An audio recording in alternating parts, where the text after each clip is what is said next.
Welcome everyone, welcome everyone, welcome everyone to another Ref Brandon and the Todd family YouTube video. Wherever you are, whatever you may be doing, thank you so much for making Ref Brandon and the Todd family a part of your day. We always greatly appreciate it. Wanted to send a quick shout out to my man Kevron. Hopefully he'll see this video. But yesterday we posted a video of Todd Family Fun Day where we tried spaghetti and sugar.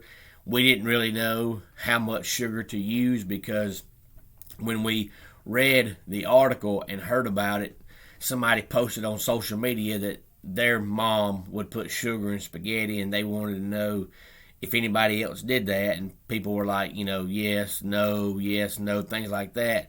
But I couldn't find where anybody said how much sugar you actually use. So when we did it, we just took, a spoonful or a forkful of spaghetti and dabbed a little sugar on top. But Kevron said when his mama used to make spaghetti, she would put sugar in it, and she would put 1/3 of a cup. So now if we ever decide in the future to make spaghetti and put sugar in it, we know how much sugar to use. So thank you, Kevron, for letting me know that.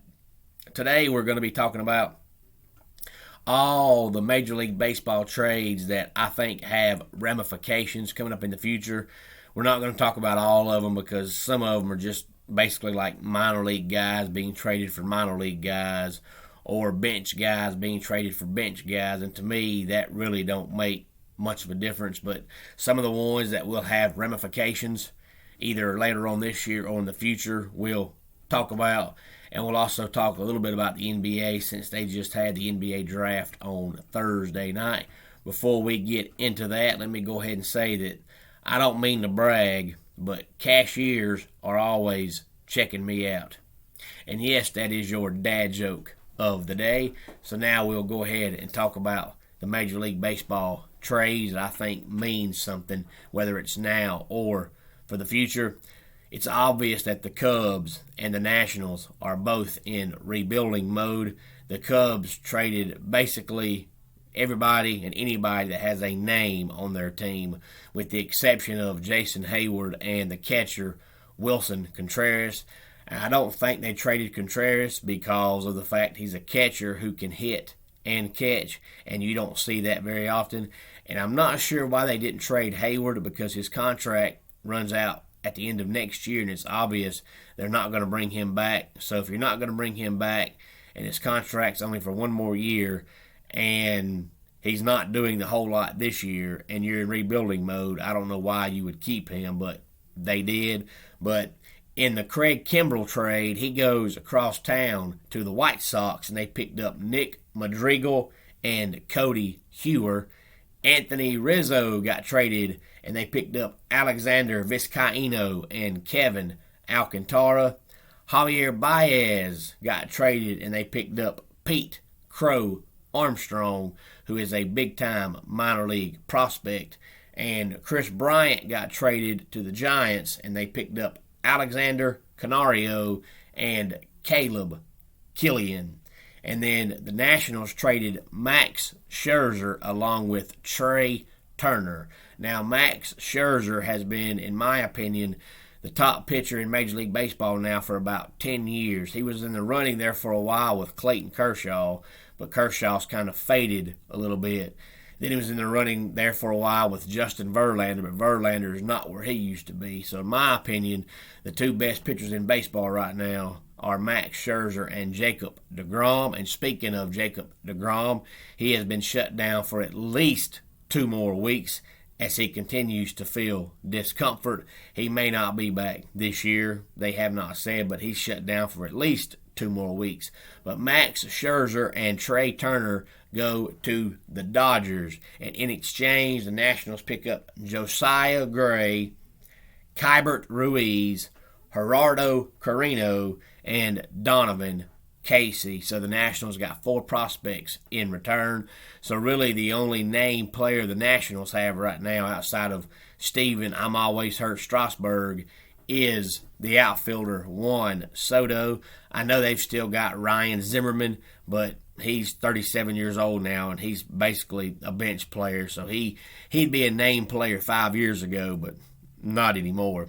And then the Braves got back their old outfielder, Adam Duvall, got him from the Marlins in exchange for current AAA catcher Alex Jackson. And the reason why I say current is because he was on the roster earlier this year, but he just can't hit. So Adam Duvall is back with the Braves. He'll probably pretty much for the most part be playing in left field for the rest of the year. He actually started in left field last night as well. And they also traded Pablo Sandoval to the Cleveland Indians in exchange for Eddie Rosario. Now, Rosario is on the injured list right now, but when he comes back, he'll pretty much be splitting time in right field along with Jock Peterson for the rest of the year. So since the Braves' opening day lineup, as far as outfielders, all are hurt, they went out and picked up Adam Duvall and Eddie Rosario, and they also picked up Jorge Soler from the Royals in exchange for Casey Kalich. So he'll probably be getting a few starts in the outfield as well. Jorge Soler used to play for the Cubs a long time ago, but currently he's with the Royals.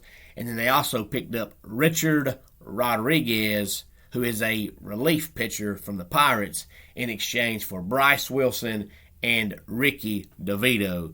Now, if you follow along with my Braves reports, you know I mentioned Bryce Wilson a lot because he just can't pitch. So I'm glad to see him go, and hopefully the acquisition of Richard Rodriguez will help in the bullpen. The bullpen's actually been a little bit better here in the last couple of weeks, but it's still nowhere close to where it was last year, so hopefully he'll help out. And then the Cardinals got John Lester from the Nationals in exchange for Lane Thomas. Now, John Lester is way past his prime, but he's still better than the majority of the starting pitchers that are currently on the roster for the St. Louis Cardinals. And then, last but not least, the Red Sox picked up Kyle Schwarber in exchange for Aldo Ramirez.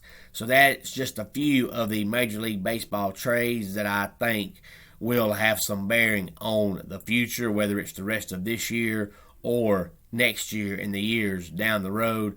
There was probably about 25 trades altogether, but some of the ones that didn't mean anything, I'm just not going to waste my time talking about them.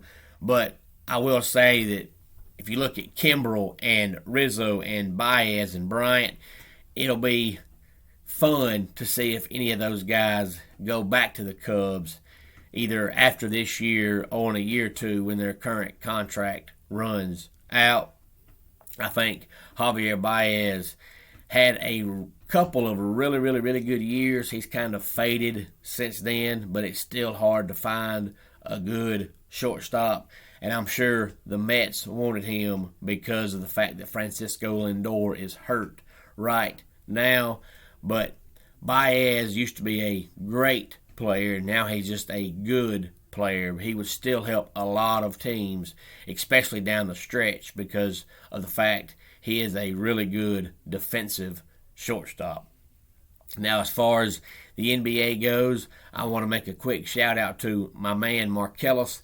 If y'all do not know Marcellus, y'all should get to know Marcellus because he is a big Lakers fan, and he is so excited about picking up Russell Westbrook. And if you have not heard, on Thursday, the Lakers picked up Russell Westbrook from the Wizards, and they traded Montrezl Harrell, Kentavious Caldwell-Pope, and Kyle Kuzma, and a future draft pick to get Russell Westbrook. Now, I'm excited about it because Russell Westbrook is already the NBA's all-time leader in triple-doubles. He passed Oscar Robertson, who used to be nicknamed the Big O, this past year.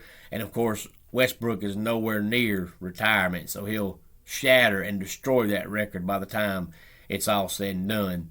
But he is now with the Lakers because, of course, he wants to win a championship. It's going to be funny to me. It's going to break my heart because he's going to play point guard all year long, and then when the playoffs come around, and the games matter, they're going to put the ball in LeBron's hands. And, of course, that's going to make Westbrook and LeBron get into it, and that's just going to break my heart and tear me up. I'm going to be so upset when that happens. So I am excited that Westbrook signed with the Lakers because, in my opinion, that means the Lakers will not win the championship, and that just tears me up.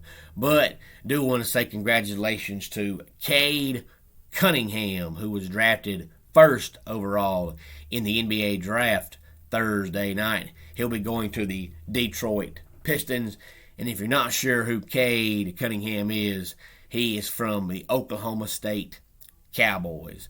Now, I'm not going to sit here and go all through the draft because, as we know, some of these guys are out of high school. Some of these guys are from overseas. So unless you're a big-time NBA fan or a big-time college basketball fan and a big-time fan of overseas basketball, you're not going to know who a lot of these guys are. But I do want to make a quick shout-out to Cade Cunningham and say congratulations for being the first overall draft pick going to the Detroit Pistons. If you have any thoughts on any of these trades from any of these teams or the NBA big-time trade, including Russell Westbrook, please feel free to let me know.